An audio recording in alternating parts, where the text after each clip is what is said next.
بسم اللہ الرحمن الرحیم۔ سامعین کرام، آپ سن رہے ہیں داستان امیر حمزہ کی جلد نمبر 8 اور یہ اس سلسلے کی قسط نمبر 43 ہے۔ مجھے امید ہے آپ کو میری یہ کاوش پسند آ رہی ہوگی۔ آپ نے اگر میرا چینل کہانی گھر ابھی تک سبسکرائب نہیں کیا تو ابھی میرے چینل کو سبسکرائب کر کے بیل آئیکن پر کلک کر دیجئے تاکہ آنے والی ہر نئی کہانی کی اطلاع بر وقت آپ تک پہنچ سکے۔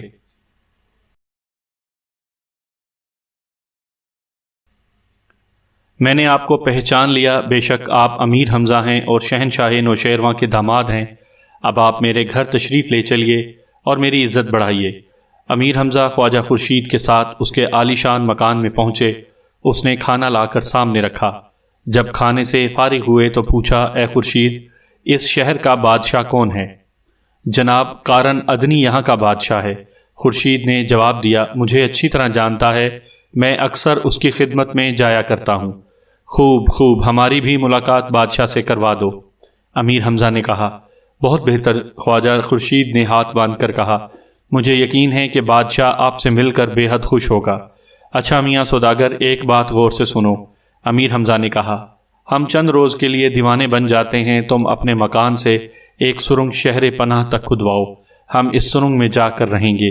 خواجہ خورشید اس عجیب فرمائش پر حیران رہ گیا، لیکن اسے کچھ اور پوچھنے کی جرت نہ ہوئی۔ ادب سے بولا، حضور کے اس حکم کی بھی تعمیل کی جائے گی۔ آج ہی سے چند مزدوروں کو کام پر لگا دیتا ہوں، چند روز کے اندر اندر سرنگ کھد جائے گی۔ اے سوداگر، روپے پیسے کی فکر نہ کرنا، جتنا خرچ ہوگا ہم ایک کوڑی کوڑی ادا کر دیں گے۔ قصہ مختصر، خواجہ خورشید نے اپنے مکان کے اندر سے شہر پناہ کے دروازے تک سرنگ تیار کروا دی اور امیر حمزہ 2 گھڑی رات رہے اس سرنگ میں آن کر بیٹھے اور یہ عجیب نعرہ لگایا، بلالوم بلالوم بلالوم۔ اس نعرے کی آواز 7 کوس تک گئی اور سارا شہر ہل گیا۔ لوگوں میں ہلچل مچ گئی اور انہوں نے خیال کیا کہ شاید زلزلہ آیا ہے۔ کہتے ہیں 3 رات مسلسل امیر حمزہ نے یہ نعرہ لگایا۔ آخر قارن ادنی کو خبر ملی، وہ شہر پناہ کے دروازے پر آیا، دیکھا کہ اس کے نیچے ایک سرنگ کھدی ہوئی ہے اور اس سرنگ میں ایک دیوانہ بیٹھا بلالوم بلالوم کا نعرہ لگاتا ہے۔ خواجہ خورشید سوداگر بھی اس دیوانے کے پاس ہی بیٹھا ہے۔ بادشاہ نے سوداگر سے پوچھا، یہ دیوانہ کون ہے اور کہاں سے آیا ہے؟ تب امیر حمزہ نے ایک کاغذ پر کچھ لکھ کر خواجہ خورشید کو دیا اور اشارے سے کہا، یہ کاغذ بادشاہ کو دے دو۔ بادشاہ نے اس کاغذ کو دیکھا، اس میں لکھا تھا، اے قارن ادنی، ہمارا نام دیوانہ کرکنگ ہے۔ ہمیں پتہ چلا ہے کہ نوشیروان آج کل بہت پریشان اور خوف زدہ ہے۔ کوئی عرب امیر حمزہ نامی ہے، اس نے نوشیروان کے کئی ملک چھین لیے ہیں۔ اب ہم اس لیے یہاں آئے ہیں کہ امیر حمزہ سے یہ ملک چھین کر واپس نوشیروان کو دیں۔ اس لیے تجھے لازم ہے کہ نوشیروان کو عدن میں آنے کی دعوت دے۔ قارن ادنی یہ رکا پڑھ کر بے حد خوش ہوا اور دیوانے کی خوب تعظیم کی۔ پھر واپس اپنے محل میں جا کر ایک چٹھی نوشیروان کے نام لکھ کر قاصد کے ذریعے روانہ کی۔ قاصد نے وہ چٹھی بختک وزیر کو دی۔ وہ اسے پڑھ کر حیران ہوا اور آخر اس نے نوشیروان کو سفر پر آمادہ کر لیا۔ چند روز بعد نوشیروان عدن میں داخل ہوا۔ قارن سے ملاقات ہوئی اور اس نے سارا حال بیان کیا۔ پھر نوشیروان کو اپنے ساتھ سرنگ پر لایا اور دیوانہ کرکنگ کو دکھایا۔ دیوانے نے نوشیروان کو دیکھتے ہی اس زور سے بلالوم بلالوم کا نعرہ مارا کہ زمین تھرا گئی اور ڈر کے مارے بختک اور نوشیروان کا خون جم گیا۔ وہ دونوں قارن سے کہنے لگے، جلد یہاں سے چلو ورنہ ہمارے دل کی حرکت بند ہو جائے گی۔ یہ سن کر دیوانے نے اپنی سرخ سرخ آنکھوں سے نوشیروان کو گھورا اور کہا، اے بادشاہ، ہم تیری مدد کو آئے ہیں، اب فکر نہ کر، بلا حمزہ کو اور تماشا دیکھ۔ یہ سن کر بختک خوشی سے بغلیں بجانے لگا۔ اس نے فوراً ایک خط امیر حمزہ کے نام لکھا اور قاصد کے ہاتھ روانہ کیا۔ ظاہر ہے امیر حمزہ اپنے لشکر میں نہ تھے، ان کی جگہ علم شاہ بیٹھا تھا۔ شہزادہ کباد شہریار نے یہ خط پڑھ کر علم شاہ کو دیا۔ علم شاہ نے اسی وقت لشکر کو کوچ کرنے کا حکم دیا۔ غرض یہ بھی عدن میں پہنچے۔ قارن کو خبر ہوئی، اس نے علم شاہ کو پیغام بھیجا کہ تمہیں کس نے بلایا تھا کہ یہاں آ گئے؟ ہم تو حمزہ کو بلاتے ہیں، اسے بھیجو۔ علم شاہ نے جواب میں کہا کہ حمزہ دریا میں ڈوب گئے، اب میں نے ان کی گدی سنبھالی ہے، جرت ہے تو میرے سامنے آؤ۔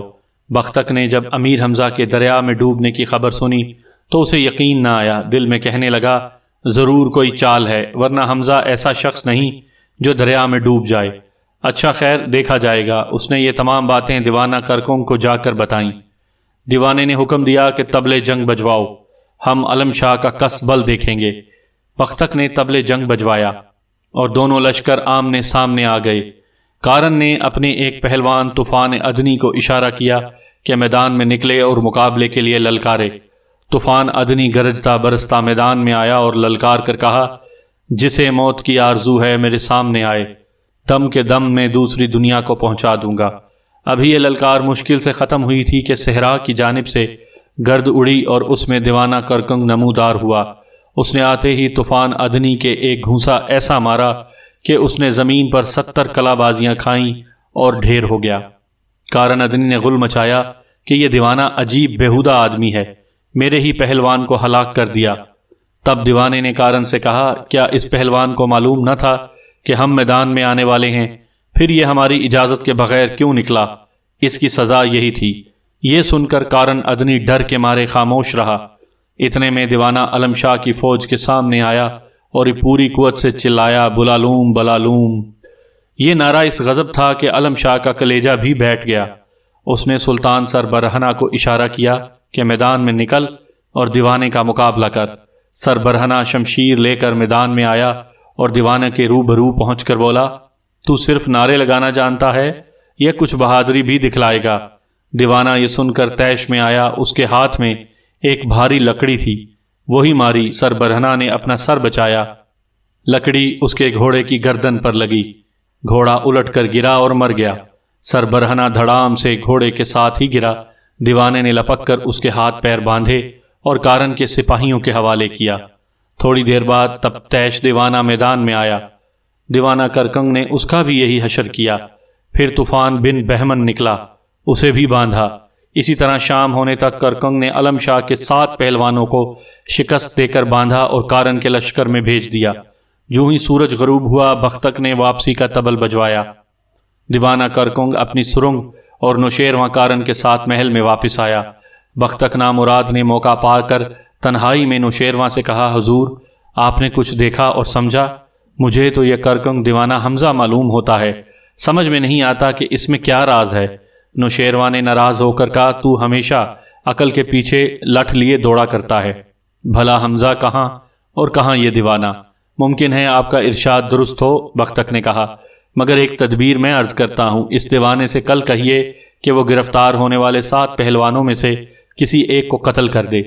اگر وہ قتل کر دے تو سمجھ لیجئے کہ حمزہ نہیں کوئی اور ہے، اور اگر یہ دیوانہ حمزہ ہے تو وہ ان پہلوانوں میں سے کسی کو قتل نہ کرے گا۔ اگلے روز نوشیرواں سرنگ کے نزدیک گیا اور دیوانے سے وہی بات کہی۔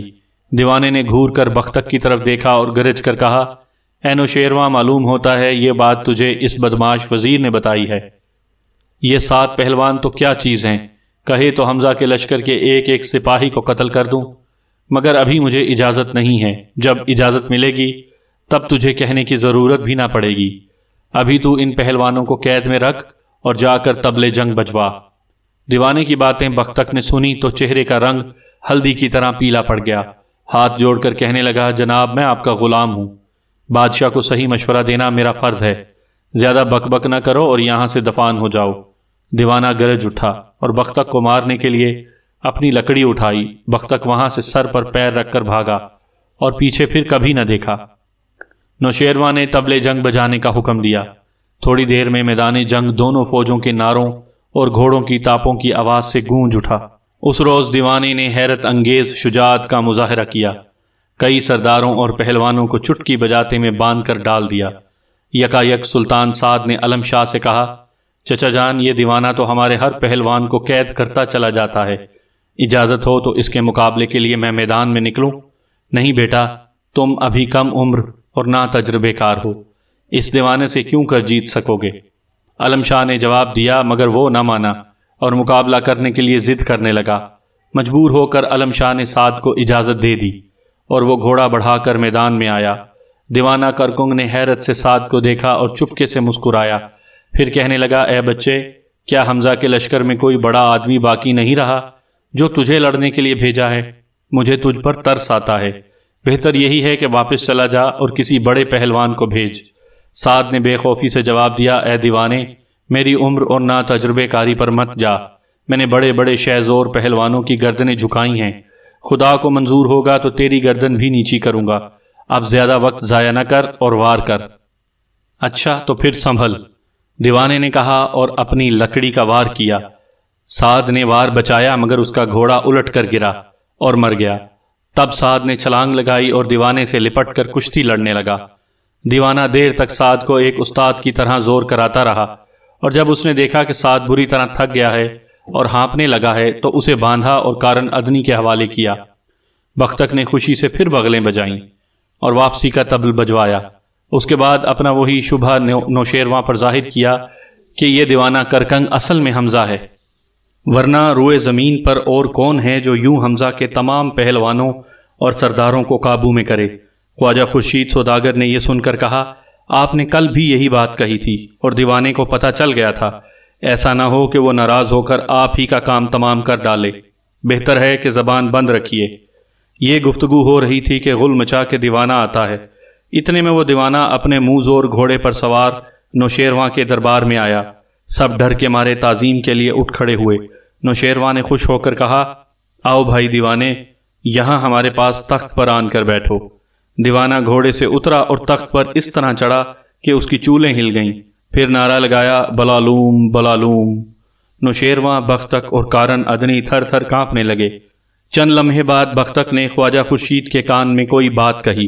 تب خواجہ خورشید نے دیوانے سے کہا، اے دیوانہ بلالوم، وزیر صاحب کہتے ہیں کہ ہمیں شک ہے کہ آپ دیوانے کے بھیس میں حمزہ ہیں، اور اگر آپ حمزہ نہیں ہیں تو سلطان سعد کو اپنے ہاتھ سے قتل کیجئے تاکہ ہمارا شک دور ہو۔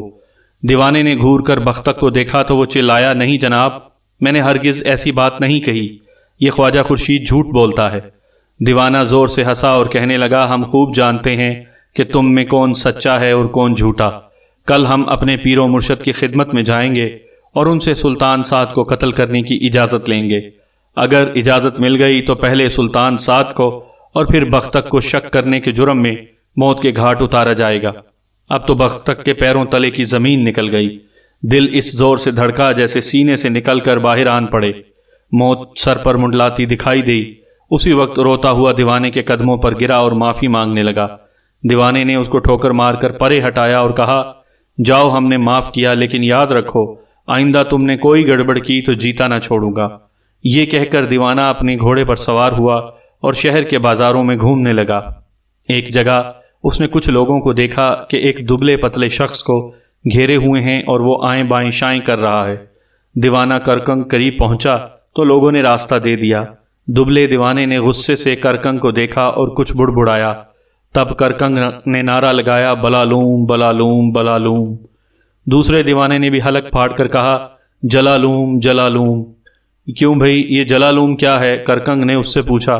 اور میں پوچھتا ہوں، یہ بلالوم کیا ہے؟ دوسرے دیوانے نے کہا، تجھے معلوم نہیں کہ میں منات دیوتا کا پجاری ہوں؟ کرکنگ نے کہا، اور تجھے نہیں معلوم کہ میں لات دیوتا کا شاگرد ہوں؟ دوسرا دیوانہ بولا، آج سے اس شہر میں میرا حکم چلے گا، سمجھا کہ نہیں؟ ان باتوں سے امیر حمزہ کو شک ہوا کہ یہ ضرور عمرو عیار ہے جو میری طرح دیوانہ بن کر آیا ہے۔ نرمی سے کہنے لگا، اے دیوانے، تیرا نام کیا ہے؟ مجھے کرکنگ دیوانہ کہتے ہیں، اور مجھے دیوانہ گویا۔ عمرو نے جواب دیا، اب تو یہاں سے بھاگ جا ورنہ برا حشر کروں گا۔ یہ سن کر کرکنگ کو طیش آیا اور عمرو کو مارنے کے لیے گھوڑے سے اترا، مگر عمرو منہ چڑھاتا ہوا دور جا کھڑا ہوا۔ کرکنگ اس کے پیچھے لپکا، عمرو اور تیز بھاگا۔ آخر دونوں دوڑتے بھاگتے وہاں آن پہنچے جہاں علم شاہ کی فوج ٹھہری ہوئی تھی۔ عمرو سیدھا کباد شہریار کی بارگاہ میں گھس گیا۔ دیوانہ کرکنگ بھی بلالوم بلالوم کا نعرہ لگاتا ہوا بارگاہ میں گھس گیا، اور جب دیکھا کہ شہزادہ کباد شہریار تخت پر بیٹھا دربار کر رہا ہے تو آپ بھی اچک کر اس کے برابر جا بیٹھا اور اپنی ٹانگیں اس کی جانب پھیلا کر اشارے سے کہا، دباؤ۔ یہ گستاخی دیکھ کر دربار کے پہرے داروں کو غصہ آیا اور وہ تلواریں کھینچ کر دیوانے کی طرف لپکے، مگر کباد شہریار نے انہیں روک دیا اور کہا، خبردار، اس شخص کو کوئی نقصان نہ پہنچے، یہ ہمارا مہمان ہے اور صورت سے کوئی بزرگ معلوم ہوتا ہے، اس کے پیر دابنے میں کیا مذائقہ ہے۔ اتنے میں کسی نے علم شاہ اور لندھور کو یہ خبر پہنچائی۔ وہ بھاگے ہوئے دربار میں آئے اور دیوانے سے آمنا سامنا ہوا۔ علم شاہ اور لندھور گھونسے تان کر مارنے کے لیے آگے بڑھے، مگر کباد شہریار نے انہیں اپنے سر کی قسم دی اور کہا، دیکھیے یہ ہمارا مہمان ہے، اس سے یہاں کچھ نہ کہنا۔ تب علم شاہ اور لندھور چپ ہو رہے اور دیوانہ اٹھ کر شہر میں چلا گیا۔ اگلے روز طبلِ جنگ بجا، دونوں لشکر میدان میں آئے۔ لندھور نے چاہا کہ میدان میں جا کر مقابلہ کرے، لیکن شہزادہ کباد شہریار نے منع کیا۔ لندھور حیران تھا کہ میں جب بھی جنگ کا ارادہ کرتا ہوں کباد شہریار منع کرتا ہے۔ ادھر علم شاہ نے دیوانے سے لڑنے کا ارادہ کیا۔ اچانک کباد کے لشکر میں سے ایک عجیب سے حلیے کا دیوانہ نکلا اور بڑھ کر دیوانہ کرکنگ کے سامنے پہنچ گیا۔ یہ امرو عیار تھا۔ کرکنگ نے نعرہ لگایا، بلالوم بلالوم۔ امرو نے بھی جواب میں کہا، جلالوم جلالوم۔ یہ سن کر کرکنگ نے امرو کو مارنے کے لیے اپنی لکڑی اٹھائی۔ تب امرو نے ہاتھ باندھ کر کہا، بھائی حمزہ، میں نے آپ کو پہچان لیا ہے۔ آخر ہم جان نثاروں پر یہ کس بات کی خفگی ہے؟ کیوں آپ نے یہ رویہ اختیار کیا؟ اے امرو، میں نے بھی تجھے پہچان لیا ہے۔ حمزہ نے کہا، بہتر یہی ہے کہ مجھ سے بحث مت کر اور چپ چاپ واپس چلا جا، ورنہ باندھ کر لے جاؤں گا۔ اچھا تو یہ سر حاضر ہے، کاٹ لیجئے۔ امرو نے جواب دیا اور گردن جھکائی۔ امیر حمزہ نے جھلا کر لکڑی ماری، امرو گر پڑا۔ امیر نے جلدی سے اسے باندھا، خواجہ خورشید کے حوالے کیا اور کہا، یہ قیدی بہت خطرناک ہے، اسے حفاظت سے رکھنا، ایسا نہ ہو کہ نکل جائے۔ خواجہ خورشید نے امرو کو لے جا کر اسی سرنگ میں ڈالا جس میں امیر حمزہ رہتے تھے۔ رات کو امیر حمزہ نے امرو کو طلب کیا۔ وہ آتے ہی امیر کے قدموں پر گرا اور کہنے لگا، یہ آپ نے کیا کیا؟ سارے لشکر کا خاتمہ کر دیا۔ امیر کو اس کے رونے پر ترس آیا، کہنے لگے، اے امرو، کسی پر اس راز کو ظاہر نہ کرنا۔ وہ بات یاد ہے جب علم شاہ نے کہا تھا حمزہ مکے کو جائیں اور اب میں ان کی جگہ سنبھال لوں گا، اور یہی بات لندھور نے بھی کہی تھی۔ اے امرو، میں نے ان لوگوں کی آزمائش کی ہے، خیر اب ہم تجھے اپنا نوکر بنا کر رکھیں گے۔ صبح کو امیر حمزہ نے خواجہ خورشید سے کہا، کارن ادنی کو اطلاع کر دو کہ یہ دیوانہ گویہ ہے جس کا نعرہ جلالوم ہے، اسے ہم نے پسند کیا ہے اور اپنا ملازم بنائیں گے۔ خواجہ خورشید نے جا کر یہ بات نوشیروان سے کہی۔ کارن ادنی بھی وہاں حاضر تھا۔ وہ کہنے لگا، دیوانہ کرکنگ کا ہم پر بڑا احسان ہے کہ اس نے حمزہ کے اتنے بڑے بڑے پہلوانوں کو باندھا ہے۔ ہم بڑی خوشی سے اس کے ملازم دیوانہ گویہ کی تنخواہ دیں گے۔ یہ دوسرا دیوانہ بھی بڑا چلتا پرزا نظر آتا ہے۔ سامعین کرام، آپ یہ کہانی میرے چینل کہانی گھر پر سن رہے ہیں۔ آپ نے اگر ابھی تک میرا چینل کہانی گھر سبسکرائب نہیں کیا تو ابھی میرے چینل کو سبسکرائب کر کے بیل آئیکن پر کلک کر دیجئے تاکہ آنے والی نئی کہانی کی اطلاع بر وقت آپ تک پہنچ سکے۔ بختک نامراد نے منہ بنا کر کہا، اب تو مجھے پورا یقین ہو چکا ہے کہ ہمارے خلاف کوئی سازش ہو رہی ہے۔ یہ نیا دیوانہ ضرور امرو عیار ہے، مجھے اس کی چال ڈھال پر شبہ ہے۔ یہ سن کر نوشیروان نے تیش میں آ کر ایک چانٹا بختک کے منہ پر مارا اور کہا، تو ہر وقت بکواس کرتا ہے، کبھی چپ نہیں رہتا۔ بھلا امرو یہاں کہاں اور حمزہ کو کیا ضرورت پڑی ہے کہ دیوانے کا بھیس بنائے اور اپنے ہی آدمیوں کو باندھ باندھ کر ہمارے حوالے کرے؟ تیسرے دن دونوں دیوانے میدان میں آئے اور طبلِ جنگ اس زور سے بجوایا کہ دوست دشمن سب کانپ اٹھے۔ اس مرتبہ پھر لندھور نے مقابلے کا ارادہ کیا، مگر کباد شہریار نے منع کیا۔ لندھور نے ادب سے کہا، اے شہزادے، میری جان آپ پر قربان، آپ بار بار مجھے شرمندہ کرتے ہیں۔ میں دیکھتا ہوں کہ اس دیوانے کی گستاخیاں روز بروز بڑھتی جاتی ہیں۔ اس نے ہمارے سب پہلوانوں اور سرداروں کو ایک ایک کر کے باندھ لیا ہے۔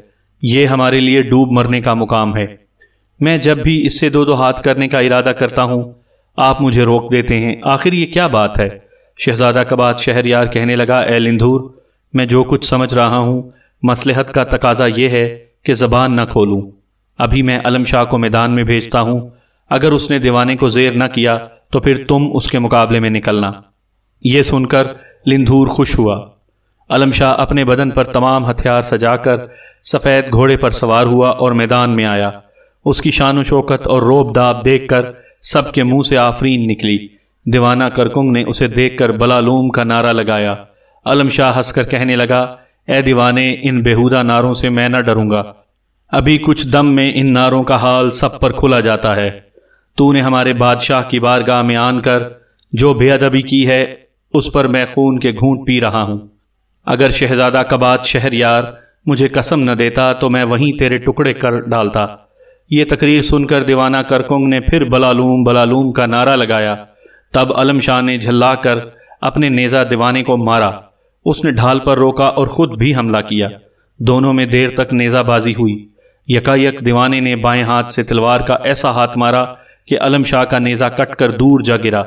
یہ دیکھ کر علم شاہ نے گرز سنبھالا اور نعرہ لگا کر گرز سے حملہ کیا۔ دیوانے نے یہ حملہ بھی ڈھال پر روکا، مگر بدن پسینے سے نہا گیا اور گھوڑے کی کمر ٹوٹ گئی۔ علم شاہ بھی جوش میں آ کر اپنے گھوڑے سے اترا اور گرز گھمانے لگا۔ اتنے میں کرکنگ کے ملازم دیوانہ گویا نے بھی اپنے آقا کو ایک آہنی گرز لا کر دیا۔ دونوں بہت دیر تک ایک دوسرے پر گرز مارتے رہے۔ ان کے ٹکرانے سے ایک ہولناک شور پیدا ہوتا تھا اور چنگاریاں آسمان تک جاتی تھیں، حتیٰ کہ دونوں کے گرز ٹوٹ گئے۔ اب انہوں نے تلواریں سنبھال لیں۔ دیوانے نے باڑ بچا کر قبضے پر ہاتھ ڈالا اور جھٹکا مار کر تلوار علم شاہ کے ہاتھ سے چھین لی۔ علم شاہ نے تیش میں آ کر دیوانے کو ٹکر ماری اور اس کے گریبان پر ہاتھ ڈال دیا۔ دیوانے نے بھی تلوار پھینک دی اور علم شاہ کا گریبان پکڑ لیا۔ دونوں میں کشتی کے داؤ پیچ شروع ہوئے۔ علم شاہ کے بدن میں بے پناہ طاقت تھی۔ امیر حمزہ نے محسوس کیا کہ وہ ان پر حاوی ہو رہا ہے۔ تب انہوں نے دل ہی دل میں خدا سے دعا کی کہ اے پروردگار عالم، یہ جوان اور زور آور ہے، میں اس کے مقابلے میں بوڑھا اور کمزور ہوں، تو ہی میرا حامی اور مددگار ہے، تو اپنے فضل و کرم سے مجھ کو علم شاہ پر فتح یاب کر۔ کہتے ہیں کہ 2 دن تک مسلسل کشتی ہوتی رہی۔ تیسرے دن شام کے وقت امیر حمزہ نے علم شاہ کو پکڑ کر زمین سے اٹھایا اور سر پر گھما کر نیچے دے مارا۔ علم شاہ شرم سے پانی پانی ہو گیا۔ دیوانے سے کہا، تو جیتا اور میں ہارا۔ یہ دراصل اس بڑے بول کا نتیجہ ہے جو میں نے بولا تھا۔ امرو نے جھٹ پٹ علم شاہ کو باندھا اور سرنگ میں لے گیا۔ بختک نے اسی وقت واپسی کا طبل بجوایا۔ نوشیرواں اور کارن ادنی کی خوشی کا کوئی ٹھکانہ نہ رہا۔ کرکنگ نے اپنے ملازم سے کہا کہ علم شاہ کو سرنگ میں کیوں رکھا ہے؟ جہاں دوسرے قیدی رکھے ہیں وہیں اسے بھی لے جاؤ۔ غرض کئی روز تک طبلِ جنگ نہ بجا۔ ادھر امیر حمزہ کے لشکر میں ملکہ اطلس فوج کا غم کے مارے برا حال تھا۔ بار بار کہتی تھی کہ نہ جانے امیر حمزہ کہاں گئے، اس دیوانے نے کیسی آفت مچائی ہے، اور امرو بھی کئی دن سے غائب ہے، شاید حمزہ کی تلاش میں گیا ہے۔ مگر اب رکھا ہی کیا ہے، لشکر میں سوائے قباد اور لندھور کے کوئی باقی نہیں رہا۔ قباد شہریار کو بھی علم شاہ کے گرفتار ہونے کا وہ صدمہ ہوا کہ کھانا پینا چھوڑ دیا۔ لندھور بار بار تسلیاں دیتا مگر شہزادے پر کوئی اثر نہ ہوا۔ ادھر امیر حمزہ بھی فکر مند تھے، جانتے تھے کہ اب مقابلہ لندھور جیسے پہلوان سے ہے، خدا اس کی ضرب سے بچائے۔ امرو سے کہنے لگے، میرا جی گھبراتا ہے، لندھور کا سامنا ہے، کوئی تدبیر بتاؤ کہ لندھور پر قبضہ کروں۔ امرو بھی حیران پریشان تھا، کوئی تدبیر سمجھ میں نہ آتی تھی۔ آخر حمزہ نے کہا، اے امرو، تو کسی طرح میرے لشکر میں جا اور اشکر دیوزاد کو لے آ۔ امرو اسی دیوانے کے روپ میں قباد شہریار کے پاس آیا اور سلام کر کے بولا، اے شہریار، آپ نے اس غلام کو پہچانا؟ شہزادے نے دیکھا اور نفرت سے منہ پھیر کر کہا، میں تجھے پہچانتا ہوں، تو اس دیوانے کرکنگ کا غلام ہے جس نے یہ حشر برپا کیا ہے۔ کیا تیری موت آئی ہے کہ ادھر چلا آیا؟ جانتا نہیں ہے کہ لندھور جیسا پہلوان ابھی میرے پاس ہے جو آن کی آن میں تجھے کچا چبا جائے گا، بہتر یہی ہے کہ یہاں سے دفان ہو جا۔ امرو نے کہا لگایا اور قباد شہریار کو اپنی اصلی صورت دکھائی۔ قباد حیران ہو کر کچھ کہنے ہی والا تھا کہ امرو نے ہونٹوں پر انگلی رکھ کر خاموش رہنے کا اشارہ کیا اور کہا، اے شہزادے، میں آپ سے یہ کہنے آیا ہوں کہ گھبرانا نہیں، حوصلے سے کام لینا، خدا نے چاہا تو چند دن کے اندر اندر بگڑے ہوئے حالات سدھر جائیں گے۔ امیر حمزہ خیریت سے ہیں اور ان قریب آپ سے ملیں گے۔ یہ کہہ کر امرو عیار نے سبز کمبل اوڑھا اور نگاہوں سے غائب ہو گیا۔ شاہی استبل میں اشکر دیوزاد بھی اپنے تھان پر بندھا ہوا تھا۔ تب امرو نے جناتی زبان میں اس سے کہا، اے اشکر، تیرے آقا نے تجھے طلب کیا ہے۔ یہ سنتے ہی اشکر نے خوشی سے گردن ہلائی، جیسے چلنے کے لیے رضامند ہے۔ تب امرو نے اسے کھولا اور اپنے ساتھ لے گیا۔ امیر حمزہ اشکر کو دیکھ کر خوش ہوئے اور خواجہ خورشید سے کہا کہ یہ ہمارا خاص گھوڑا ہے، کوہکاف سے ساتھ لایا تھا، اس کے دانے گھاس کا اچھا بندوبست کرنا۔ اگلے روز اتفاق سے کارن ادنی خواجہ خورشید سے ملنے آیا۔ اشکر دیوزاد کو دیکھا تو دیکھتا ہی رہ گیا۔ خواجہ خورشید سے کہنے لگا، اے سوداگر، یہ گھوڑا تو نے کہاں سے پایا اور اس کی قیمت کیا ہے؟ جہاں پناہ یہ گھوڑا میرا نہیں، دیوانہ کرکنگ کا ہے۔ خواجہ خورشید نے جواب دیا، خیر ہمیں اس سے غرض نہیں کہ یہ گھوڑا کس کا ہے، ہم اسے خریدنا چاہتے ہیں اور منہ مانگے دام دیں گے۔ حضور آپ اس کا سودا تو دیوانے سے کریں، میں اسے کیسے بیچ سکتا ہوں؟ خواجہ خورشید کا یہ دو ٹوک جواب سن کر کارن ادنی خاموش ہو رہا۔ اس میں اتنی جرت نہ تھی کہ دیوانے سے جا کر بات کرتا۔ وہ سیدھا نوشیرواں کے پاس گیا اور سارا ماجرا کہا۔ نوشیرواں نے بھی گھوڑا دیکھنے کی خواہش ظاہر کی۔ خواجہ خورشید نے کہا، ایسا نہ ہو کہ دیوانہ ناراض ہو جائے، آپ صبح یہ گھوڑا میدان جنگ میں دیکھیے گا۔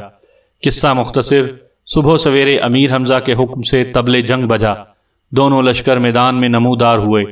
دیکھا کہ دیوانہ کرکنگ اشکر دیوزاد پر سوار ہے اور اس کا غلام رکاب تھامے چلا آتا ہے۔ میدان کے درمیان میں آ کر دیوانہ رکا اور بلالوم بلالوم کا نعرہ لگایا۔ یہ سنتے ہی لندھور نے اپنا اہنی گرز سنبھالا، سیاہ ہاتھی پر سوار ہو کر شہزادہ کباد شہریار کے سامنے گیا اور سلام کرنے کے بعد کہا، آج تک آپ نے مجھے جنگ سے روکے رکھا، مگر اب صبر کی انتہا ہو چکی ہے، آپ سے رخصت ہونے آیا ہوں، اجازت دیجیے کہ میدان میں جاؤں اور دیوانے سے دو دو ہاتھ کروں۔ عمرو نے تو پہلے ہی کباد شہریار کو مطمئن کر دیا تھا، گھبرانا مت، حالات بہت جلد سدھر جائیں گے۔ اس لیے کباد نے لندھور کو میدان میں اترنے کی اجازت دے دی۔ رخصت کرتے ہوئے کہا، جاؤ چچا لندھور، تمہیں خدا کے سپرد کیا۔ تب لندھور کا ہاتھی جھومتا ہوا میدان میں آیا۔ خود لندھور کا یہ حال تھا کہ آنکھیں کبوتر کے خون کی مانند سرخ تھیں، منہ سے جھاگ ابل رہا تھا اور 7 من کا فولادی گرز کھلونے کی طرح ہوا میں اچھالتا ہوا چلا آتا تھا۔ جس نے اسے اس عالم میں دیکھا ڈر کر آنکھیں بند کر لیں اور دل میں کہا کہ بے شک یہ کوئی دیو یا جن ہے جو انسان کی شکل میں آیا ہے۔ جو ہی لندھور دیوانہ کرکنگ کے نزدیک آیا، اس نے نعرہ مارا، بلالوم بلالوم۔ لندھور نے غضبناک ہو کر کہا، اور بے ادب سنبھل کر، اب تیری موت کا وقت قریب ہے۔ اس روز تو ہمارے بادشاہ کے دربار میں آیا اور گستاخی کر کے چلا گیا۔ خدا جانتا ہے کہ اگر بادشاہ نے مجھے نہ روکا ہوتا تو وہیں تیری لاش پھڑکتی دکھائی دیتی۔ دیوانے نے پھر بلالوم کا نعرہ لگایا۔ اب تو لندھور کا مارے غصے کے برا حال ہوا، جھلا کر کہنے لگا، یہ کیا بلالوم بلالوم کی رٹ لگا رکھی ہے، انسانوں کی زبان میں بات کر۔ یہ پوچھتا ہے کہ تمہارا نام پتہ کیا ہے؟ کرکنگ کے غلام نے لندھور سے کہا۔ یہ سن کر لندھور کا غصہ کچھ کم ہوا، منہ کھول کر بجلی کی مانند ہنسا اور بادل کی طرح گرج کر بولا، تو نہیں جانتا تو سن کہ میرا نام لندھور ہے، سراندیپ کے 1000 جزیرے کا بادشاہ ہوں، دنیا کا کوئی پہلوان میری پیٹھ زمین سے نہیں لگا سکا ہے، امیر حمزہ کا جانشین ہوں۔ یکایک دیوانے نے اپنا گھوڑا بڑھایا اور اپنے ہاتھ کی لکڑی اس زور سے لندھور کے ہاتھی پر ماری کہ اس کا مغز پاش پاش ہوا اور ہاتھی لندھور سمیت دھم سے زمین پر گرا۔ لندھور کا عجیب حال ہوا، دل میں کہا، واقعی یہ دیوانہ تو طاقت میں لاسانی اور بلائے ناگہانی ہے۔ جلدی سے اٹھ کھڑا ہوا اور دونوں ہاتھوں میں گرز تھام کر دیوانے پر حملہ کیا۔ اس نے وہی لکڑی آگے کر دی۔ لندھور کا گرز ایک ہولناک دھماکے سے لکڑی پر لگا اور آگ کا ایک شعلہ آسمان تک گیا۔ لکڑی تڑاک سے 2 ٹکڑے ہو گئی اور دیوانہ تیورا کر گرا، اس پر غش طاری ہو گیا۔ اس کا غلام حلق پھاڑ کر چلایا کہ اے آقا، ہوش میں آؤ، دشمن سر پر آن پہنچا۔ یہ چیخ پکار سن کر دیوانے نے آنکھیں کھولیں، دیکھا کہ اشکر دیوزاد بھی لہو لہان ہے۔ تب دیوانے نے ہاتھ مار کر گھوڑے کو میدان سے بھگایا اور لندھور سے لپٹ گیا۔ پھر ایسی زوردار کشتی شروع ہوئی کہ الامان، کبھی لندھور کی ہڈیاں چٹکنے کی آواز آتی تو کبھی دیوانے کے حلق سے چیخ نکل جاتی اور وہ اپنی پسلیاں پکڑ کر بیٹھ جاتا۔ کہتے ہیں کہ تمام دن اور ساری رات دونوں میں کشتی ہوتی رہی اور کوئی ہارا نہ جیتا۔ دوسرا دن بھی یوں ہی گزرا۔ تیسرے دن امیر حمزہ نے لندھور کا زور توڑا اور سینے میں ہاتھ دے کر اسے ریلتے ہوئے دور لے گئے۔ لندھور کا سانس ٹوٹ چکا تھا اور وہ بری طرح ہانپ رہا تھا۔ پھر امیر نے اس کو پکڑ کر اوپر اٹھایا اور داہنے شانے کی جانب سے زمین پر دے مارا۔ لندھور چاروں شانے چت گرا۔ امیر حمزہ نے اسے باندھ کر عمرو کے حوالے کیا اور جہاں سب پہلوان قید تھے وہیں لندھور کو بھی رکھا گیا۔ رات کو خواجہ خورشید امیر حمزہ کے پاس آیا اور کہنے لگا کہ دوسرا دن ہے، علم شاہ نے کھانا نہیں کھایا، کہتا ہے کہ اب مجھ پر دانا پانی حرام ہے، اس زندگی سے موت بہتر ہے۔ امیر حمزہ نے یہ سن کر امرو کو بھیجا کہ جا کر علم شاہ کو سمجھاؤ اور کھانا کھانے پر آمادہ کرو۔ امرو نے بھتیرا سمجھایا مگر علم شاہ نے ایک نہ سنی۔ آخر امیر حمزہ اپنی اصلی صورت میں وہاں آئے، سب پہلوانوں کو دیکھا اور قدموں میں گرے۔ لندھور نے علم شاہ سے کہا، دیکھا میں نہ کہتا تھا کہ یہ دیوانہ امیر حمزہ کے سوا اور کوئی نہیں ہے۔ ایسی قوت و شجاعت امیر کے سوا روئے زمین پر اور کسی میں نہیں ہے۔ سامعین کرام، آپ سن رہے تھے داستان امیر حمزہ کی جلد نمبر 8 اور یہ اس سلسلے کی قسط نمبر 43 تھی۔ مجھے امید ہے کہ آپ کو میری یہ کاوش بھی پسند آئی ہوگی۔ آپ نے اگر ابھی تک میرا چینل کہانی گھر سبسکرائب نہیں کیا تو ابھی میرے چینل کو سبسکرائب کر کے بیل آئیکن پر کلک کر دیجئے تاکہ آنے والی ہر نئی کہانی کی اطلاع بر وقت آپ تک پہنچ سکے۔